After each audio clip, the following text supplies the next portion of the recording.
Cinema शौकीन सबका स्वागत करता है। आज हम बात करने वाले हैं XXX के बारे में। ये कहानी है जेंडर केज की, जो अपने आप को खतरों का खिलाड़ी समझता है, इसलिए वो आए दिन अतरंगी काम करते रहता है। लेकिन उसकी जिंदगी तब बदलती है जब नेशनल सिक्योरिटी वालों की नजर पड़ती है उस पे। कहानी की शुरुआत होती है और हम एक जासूस को देखते हैं। ये जासूस NSA के लिए काम करता है, यानी कि नेशनल सिक्योरिटी एजेंसी, और अभी वो एक गिरोह के पीछे लगा हुआ है जिसका नाम है एनार्की 99, जो एक रशियन टेररिस्ट ग्रुप है। और ये जासूस उनके अड्डे पे पहुंच जाता है और वहां से एक चिप को चुराने की कोशिश करता है। फिर जैसे ही चिप उसके हाथ लगता है वो यहाँ से भागने लगता है, लेकिन जल्दी ही एनार्की वालों को इस बात की भनक लग जाती है, इसीलिए वो चारों तरफ उसे ढूंढने लगते हैं और एक स्नाइपर उसे देख लेता है। फिर वो अपना निशाना लगाता है और इस जासूस को यहीं पे मार गिराता है और इसी के साथ इस जासूस की मृत्यु हो जाती है। तभी हम देखते हैं एजेंट ऑगस्टन्स गिबन्स को, और गिबन्स ने इस जासूस को भेजा था उन लोगों के पीछे। गिबन्स NSA का एक हाई रैंकिंग ऑफिसर है, लेकिन अब वो बहुत ही ज्यादा गुस्से में है क्योंकि पिछले कुछ समय में उसने अपने 3 सबसे बेहतरीन जासूसों को भेजा था उनके पीछे,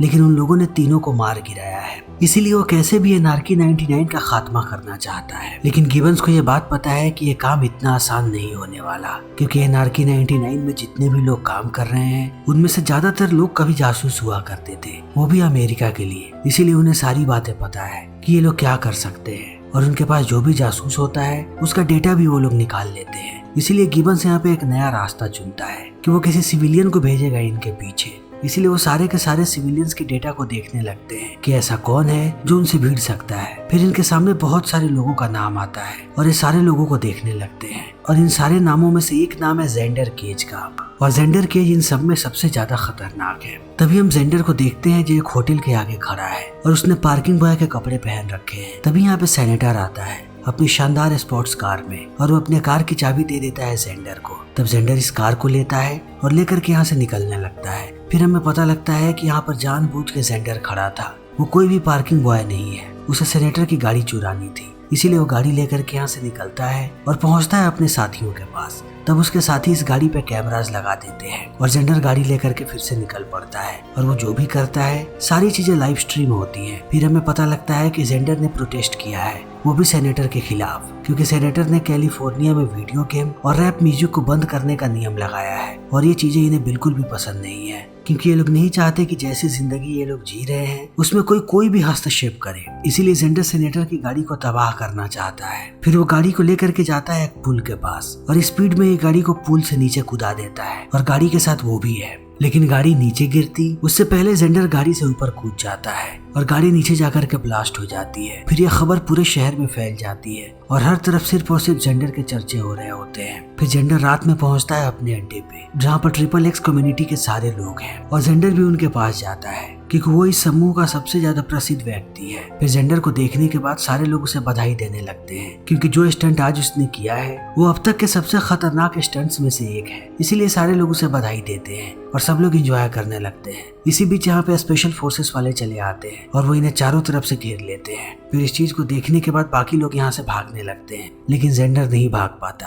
क्योंकि इन सारे लोगों का टारगेट जेंडर ही था। उन्होंने आते ही जेंडर को घेर लिया, और अभी यहाँ पे जेंडर कुछ सोच पाता उससे पहले ये लोग उस पर गोली चला देते हैं, और ये गोली होती है बेहोशी की। इसलिए जेंडर बेहोश होकर के नीचे गिर जाता है। लेकिन अगली सुबह जैसे ही उसकी आंख खुलती है वो अपने आप को एक छोटे से रेस्टोरेंट में पाता है। फिर वो आकर के यहाँ पे कॉफी मांगने लगता है। तब यहाँ की वेट्रेस बताती है कि 2 लोग तुम्हें यहाँ पे घसीट करके लाए जब तुम बिल्कुल भी होश में नहीं थे। फिर जेंडर इस बारे में सोचने लगता है। तभी वो लेडी इशारा करती है उसके पास 2 लोग खड़े हैं उनपे, और जेंडर समझ जाता है कि कुछ गड़बड़ है। फिर वो दोनों लोग बंदूक तान देते हैं उस पे, लेकिन जेंडर इन सारी चीजों के लिए पहले से ही मुस्तैद था, इसीलिए वो इन दोनों को मार गिराता है और बेहोश करके नीचे पटक देता है। तभी यहाँ पर हम गिबन्स को देखते हैं जो तालियां बजाने लगता है। फिर हमें पता लगता है कि इन सारी चीजों की गिबन्स ने प्लानिंग की थी ताकि वो देख सके कि जेंडर कितना काबिल है, लेकिन जेंडर इस टेस्ट में पास हो गया। फिर ऐसे ही गिबन्स उससे बात करते रहता है। तभी वो वेट्रेस उस पर बंदूक तान देती है और उसे बेहोश करके नीचे गिरा देती है। फिर गिबन्स कहता है कि तुम्हें हमेशा ही चौकन्ना रहना पड़ता है, लेकिन यहाँ पर तुम चूक गए।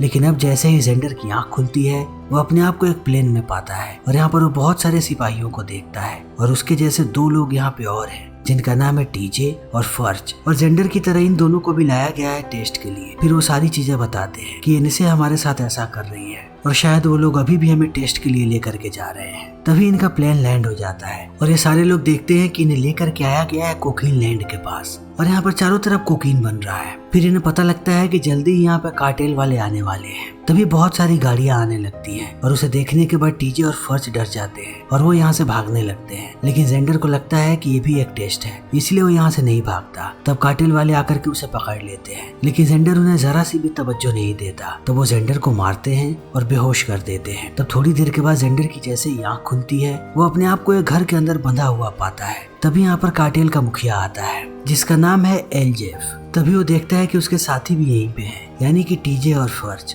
तब ये तीनों इस आदमी का मजाक बनाने लगते हैं और कहते हैं कि एनएसए वाले आजकल एक्टिंग भी करवाते हैं। और इतना कहने के बाद वो जोर जोर से हंसते हैं। तब इस बात को सुनने के बाद एलजेफ गुस्सा हो जाता है और अपनी चाकू लेकर के वो जाता है जेंडर के पास। तभी जेंडर को यहाँ पे खून की गंध आती है उसके चाकू से और वो समझ जाता है कि यह खून इंसानी खून है, यानी कि यहाँ पर मजाक नहीं हो रहा। और यहाँ पर दूर दूर तक एनएसए वाले नहीं है, इसीलिए वो फर्ज और टीजे को कहता है कि शांत हो जाओ, मुझे लगता है कि कुछ तो गड़बड़ है। तब एलजेफ कहता है कि अब तुम लोग मरने वाले हो। और इतना कहने के बाद वो जैसे ही जेंडर पे चाकू चलाता है, जेंडर उसे किक मारता है और अपने आप को आजाद करवा लेता है। तभी यहाँ पर एयरफोर्स वाले चले आते हैं और वो अंधाधुंध सब पे गोलियां चलाने लगते हैं। तब सारे लोग अपनी जान बचाने में लग जाते हैं और वो एक एक करके इस झोपड़ी से बाहर आते हैं। लेकिन फर्ज एक कोकीन का डब्बा उठाता है और यहाँ से भागने लगता है। लेकिन अब टीजे घायल हो गया है, इसीलिए वो जा करके छुप जाता है। फिर जेंडर उसे कहता है कि मैं तुम्हें लेने के लिए आऊंगा, तुम चिंता मत करो। फिर जेंडर अंदर जाता है और बाकी लोगों से लड़ने लगता है और उनसे लड़ने के बाद एक बाइक लेकर के आता है और पहुंचता है टीजे के पास उसे बचाने के लिए। तभी स्पेशल फोर्सेस वाले इन सबको चारों तरफ से घेर लेते हैं और गिरफ्तार भी कर लेते हैं। लेकिन जल्दी ही स्पेशल फोर्सेस वालों के पास गिबन्स पहुंच जाता है और जेंडर को बताता है कि तुम सारे के सारे टेस्ट में पास हो चुके हो और तुम अब एनएसए के लिए काम भी कर सकते हो और तुम ऑलरेडी हमारे लिए काम कर चुके हो। हम बहुत दिनों से उन कार्टेल वालों को पकड़ने की कोशिश कर रहे थे, लेकिन फाइनली तुम्हारी मदद से हमने सबको पकड़ लिया। इसीलिए मैं चाहता हूँ कि अब तुम एनएसए के लिए एक स्पेशल एजेंट बन करके काम करो। तब जेंडर कहता है कि मैं काम नहीं करना चाहता सरकारी लोगों के लिए, मुझे सरकारी सिपाही बनने का कोई भी शौक नहीं है। तब गिबन्स कहता है कि तुम्हारे पास ज्यादा ऑप्शंस भी नहीं है, तुम्हारे पास सिर्फ 2 ऑप्शंस हैं। पहला ऑप्शन ये है कि तुम एनएसए एजेंट बन जाओ, फिर तुम्हारी जिंदगी बहुत ही अच्छी हो जाएगी, हम तुम्हारा हर वक्त ख्याल रखेंगे और तुम्हें वो सारी चीजें देंगे जिन चीजों की तुम्हें जरूरत है और तुम एक आजाद नागरिक की तरह जिंदगी बिता पाओगे। लेकिन अगर तुमने मना किया तब दूसरा रास्ता बहुत ही कठिन है। दूसरे रास्ते में हमारे पास तुम्हारा सारा का सारा काला चिट्ठा है। हमें पता है कि तुमने कितने सारे इलीगल काम किए हैं, इसीलिए हम उन सारे केसेस को तुम्हारे माथे पे थोपेंगे और तुम्हें इतने दिनों के लिए जेल में भिजवाएंगे जितने वक्त के बारे में तुमने कभी सोचा भी नहीं होगा। फिर इन सारी बातों को सुनने के बाद जेंडर भी काम करने के लिए राजी हो जाता है। तब गिबन्स उसे सारी चीजें बताता है और कहता है कि अब तुम्हें पराग के लिए निकलना पड़ेगा और वहां जाने के बाद तुम्हें एनआरकी 99 गिरोह में शामिल होना है और उनकी सारी खबरें हमें देनी है ताकि हम उन्हें रंगे हाथों पकड़ सकें। उनके ग्रुप के मुखिया का नाम है योर्गी। फिर इन बातों को सुनने के बाद जेंडर यहाँ से निकल पड़ता है और वो पहुंचता है पराग। फिर पराग जाते ही उसकी मुलाकात होती है वहाँ के पुलिस इंस्पेक्टर से जिसका नाम है मिलान। फिर मिलान योर्गी के बारे में सारी बातें बताने लगता है और कहता है कि मैं रात में तुम्हें लेकर के चलूंगा योर्गी के क्लब में और वहाँ पर तुम योर्गी को देख पाओगे। फिर प्लान के मुताबिक ये लोग रात में पहुँचते हैं उस बार में और मिलान यहाँ पे जेंडर को दिखा देता है योर्गी। लेकिन अब जेंडर मिलान के प्लान के मुताबिक नहीं चलता, वो भागता हुआ जाता है योर्गी के पास जहाँ पर योर्गी मीटिंग कर रहा है। फिर सारे लोग उसे ही देखने लगते हैं। तब जेंडर कहता है कि मुझे एक शानदार गाड़ी खरीदनी है और मुझे पता है कि वो गाड़ी सिर्फ तुम मुझे दे सकते हो। तब इस बात को सुनने के बाद योर्गी के लोग भड़क जाते हैं और वो जेंडर को पकड़ने लगते हैं ताकि वो इसे यहाँ से बाहर लेकर के जा सके। लेकिन जेंडर कहता है कि मेरे पास तुम लोगों के लिए कुछ है, मैं बाकी फालतू लोगों की तरह बिल्कुल भी नहीं हूँ, मैं तुम्हारी मदद कर सकता हूँ। तब योर्गी अपने आदमियों को रोक देता है और कहता है कि तुम क्या मदद कर सकते हो। फिर जेंडर बताता है कि नीचे एक पुलिस वाला है और मैं उसे पहचानता हूँ, तुम्हारे आदमी उसे कभी भी नहीं पहचान पाएंगे। और इतना कहने के बाद वो जाता है मिलान के पास और इस बात को प्रूफ कर देता है कि मिलान एक पुलिस वाला है। फिर इस बात को सुनते ही योर्गी बहुत प्रभावित हो जाता है जेंडर से और उसके आदमी भी, और वो जेंडर को अपने साथ बैठा लेता है और कहता है कि अब हम बात कर सकते हैं। तब जेंडर कहता है कि मुझे 10 फरारी कार्स चाहिए, वो भी जितनी जल्दी हो सके उतनी जल्दी। तब योर्गी सारी गाड़ियों की डिटेल्स देता है एलिना को और कहता है कि देखो जितनी जल्दी ये गाड़ियां मिल सके। तब एलिना बताती है कि तुम्हें $1.2 मिलियन देने पड़ेंगे। फिर जेंडर भी इस बात के लिए राजी हो जाता है कि जैसे ही इन्हें गाड़ियां मिलेगी जेंडर सारे पैसे इनके अकाउंट में ट्रांसफर करवा देगा। लेकिन जैसे ही इस बारे में गिबन्स को पता लगता है वो जेंडर से संपर्क करता है और कहता है कि इतने सारे पैसे तुम क्यों ले रहे हो। तब जेंडर कुछ जानकारियां देता है एनआरकी 99 की और कहता है कि ये बस एक इन्वेस्टमेंट है, अगर इस पैसे को हमने लगा दिया तब मैं एनार्की 99 के अंदर घुस पाऊंगा और जल्दी हम उसका खात्मा भी कर देंगे।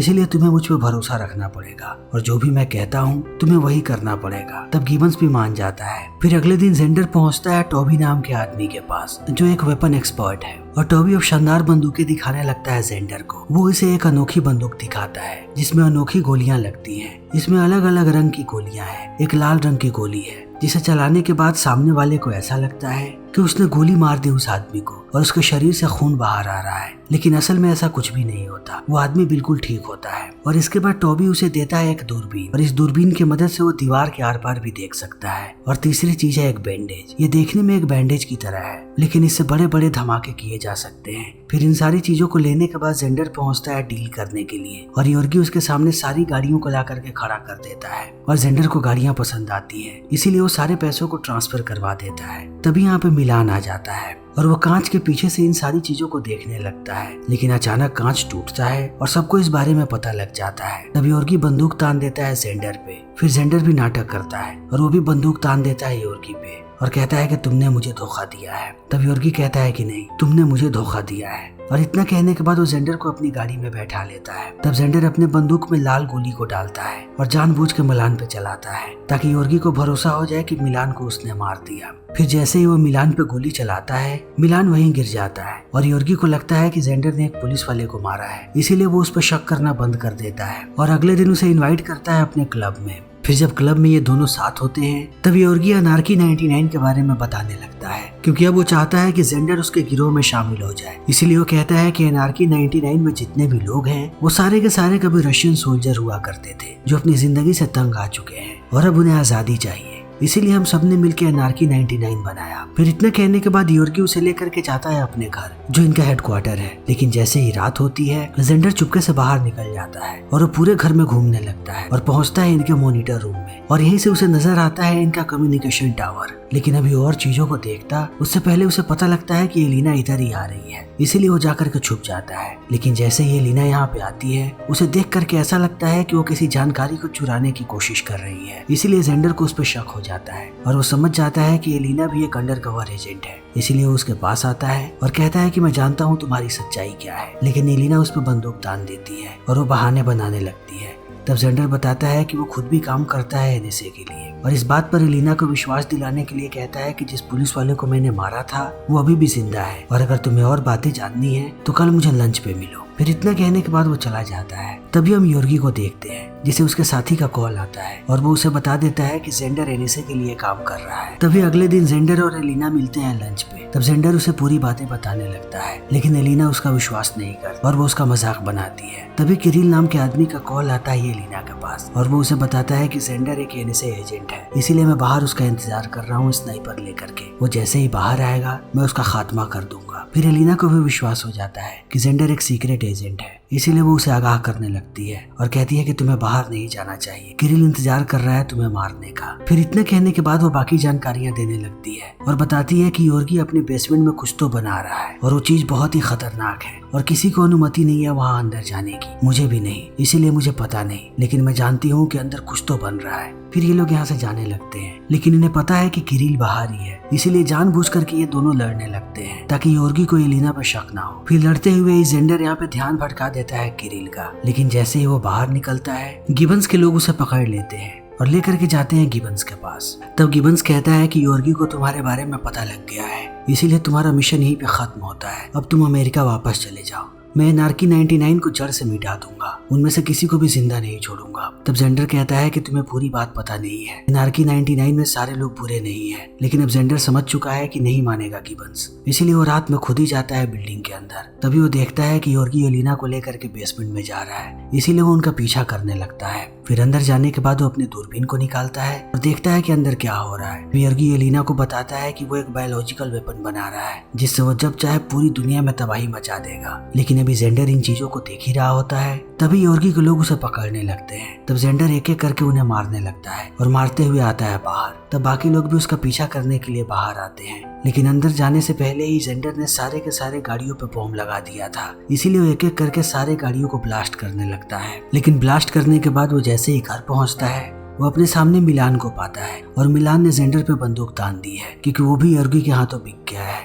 लेकिन वो गोली चलाता है जेंडर पे। उससे पहले एलिना मार देती है मिलान को। फिर वो पूरी बात बताती है कि वो रशियन सीक्रेट एजेंसी के लिए काम करती थी और उन लोगों ने भेजा था एनार्की 99 का खात्मा करने के लिए। लेकिन थोड़े दिनों के बाद उन लोगों ने प्रोग्राम को बंद कर दिया और मैं फंस गई योर्गी के साथ। फिर मुझे जिंदा रहने के लिए उसके साथ ही रहना पड़ा। फिर इन बातों को सुनते ही जेंडर कॉल करता है गिबन्स को और उसे पूरी बात बताता है कि योर्गी एक बायोलॉजिकल वेपन बना रहा है और उसने एक सबमरीन भी बना ली है जिससे वो वेपन पूरी दुनिया में फैला देगा। तब इन बातों को सुन के गिबन्स कहता है कि तुमने बहुत ही अच्छा काम किया है, लेकिन अब तुम्हें अमेरिका वापस आ जाना चाहिए। लेकिन जेंडर उसकी बात नहीं सुनता और वो जाता है एलिना के पास और उसे विश्वास दिलाता है कि वो गिबन से बात करेगा कि वो एलिना को वापस रशिया भिजवा दे। फिर इतने कहने के बाद जेंडर वापस जाता है पुलिस वालों के पास और उन्हें कहता है कि वो उसकी गाड़ी में हथियार भर दे क्योंकि वो एनार्की 99 को बर्बाद करना चाहता है। फिर वो बाकी पुलिस वालों को पूरी प्लानिंग बताता है और अगले दिन ये लोग हमला करने के लिए पहुंचते हैं उनके पास। फिर सबसे पहले ये लोग कम्युनिकेशन टावर को उड़ाते हैं और ये काम करता है जेंडर। लेकिन जैसे ही टावर उड़ता है यहाँ पूरे पर्वत पे भूचाल आ जाता है और जेंडर ऐसे ही भागते रहता है। लेकिन एक वक्त के बाद वो चला आता है योर्गी के लोगों के पास और वो जानबूझ के अपने आप को पकड़वा लेता है ताकि ये लोग उसे योर्गी के पास लेकर के जाए। तब तक पराग की पूरी पुलिस यहाँ पे चली आए। फिर जेंडर जैसे ही योर्गी के पास पहुँचता है, योर्गी कहता है कि मुझे पता लग गया है कि एलिना भी मुझे धोखा दे रही थी और ये भी एक सीक्रेट एजेंट है। लेकिन इससे पहले योर्गी कुछ करता, सारे पुलिस वाले यहाँ पे चले आते हैं और वो एक एक करके सबको मारने लगते हैं और अब चारों तरफ सिर्फ और सिर्फ तबाही का मंजर होता है। तभी योर्गी एक हार्ड ड्राइव निकाल करके यहाँ से भागने लगता है। फिर एलिना और जेंडर उसका पीछा करते हैं,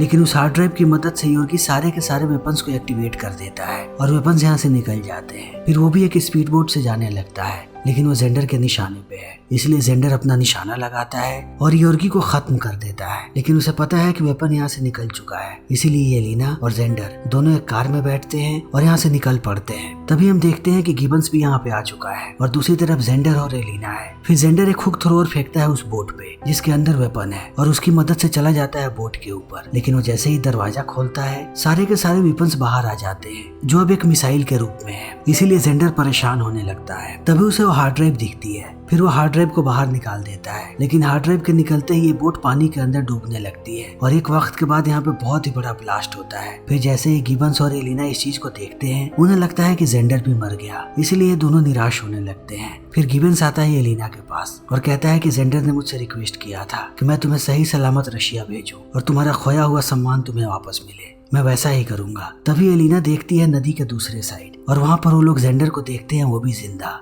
फिर उसे जिंदा देखने के बाद ये लोग खुश हो जाते हैं और समय ऐसे ही बीतने लगता है। फिर थोड़े समय के बाद हम जेंडर और एलिना को देखते हैं एक आइलैंड पे और ये दोनों अपनी छुट्टियां यहाँ पे बिता रहे हैं। फिर इसी के साथ ये फिल्म यहीं पे खत्म हो जाती है। दोस्तों, हमारी आज की वीडियो यहीं पे खत्म होती है। अगर आपको हमारी ये वीडियो पसंद आई हो तो इसे लाइक करें, शेयर करें और चैनल को सब्सक्राइब करें। Thank you.